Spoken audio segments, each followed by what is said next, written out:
Om Namo Bhagavate Sri Arunachala Ramanaya. This is the fourth video in this series about ego. And this again is was a comment that was put on one of the videos on my YouTube channel. I assume I have probably talked about a verse of Guru Vācaka Kōvai, in which Bhagavan, that is verse 130 of Guru Vācaka Kōvai, in which Bhagavan refers to an udumbu. An udumbu is a type of, I think it's a variety of monitor lizard, and it is able to cling to any surface very firmly. I think maybe it's got suction pads or something in its feet. So Bhagavan uses this as an analogy in this verse, which I'll explain a little later, but first I'll read the question. So I think I have probably spoken about this, and someone wrote this comment.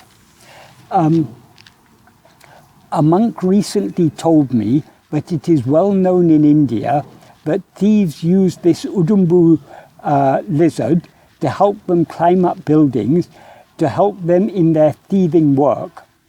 Isn't ego the same? With no form or substance of its own, the apparent ego borrows the light of the self to grasp form and feed its mischief. Yes, that is true. But such is the nature of ego. That is, the nature of ego is always to grasp things other than itself. So ego is constantly grasping forms. But how does it grasp forms? It grasps forms only in its awareness. And from where does it get its awareness? Only from our real nature. So borrowing the light of pure awareness, which is our real nature, ego misuses that light. Instead of to know itself, it uses it to know the semi-existence of other things. And so we are, as ego, we are constantly grasping forms in our awareness.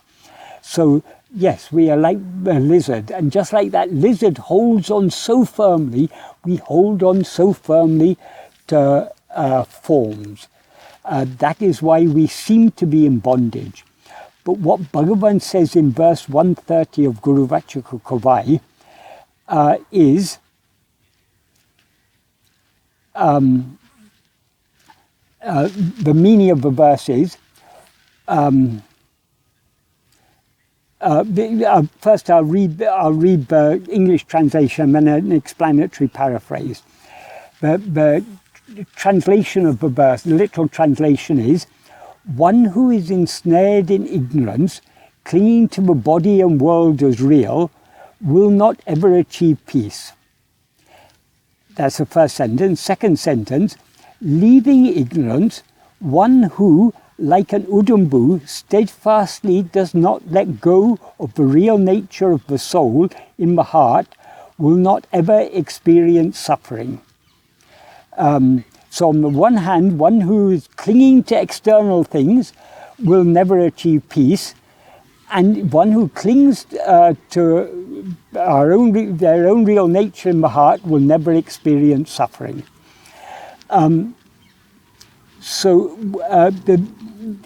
explanatory paraphrase of this is, one who is ensnared in ignorance, clinging to a body and world as urudi. Urudi means stable, permanent, certain or real, will not ever achieve peace.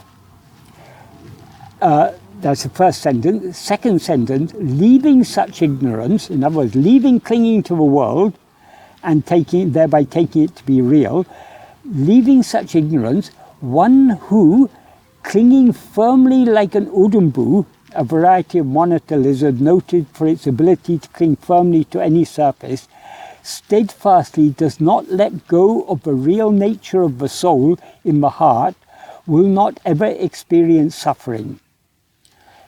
Yeah, so the inference we have to draw from this is, therefore, if we wish to attain peace and be eternally free of suffering, we need to give up considering the body and world to be real, and instead need to cling firmly like an udumbu to our own real nature, namely satchit, pure being awareness, which is what is always shining in our heart as I am. So this udumbu, this is a very good analogy for the clinging nature of ego. But what Bhagavan is implying in this verse is, rather than clinging to the body and world as real, taking them to be real, we should cling to what is actually real, namely our own being in the heart. So, yes, this udumbu is a very nice analogy for this clinging nature of ego. But what Bhagavan is emphasizing is the nature of ego to cling to form, to grasp form so firmly and not let go of form.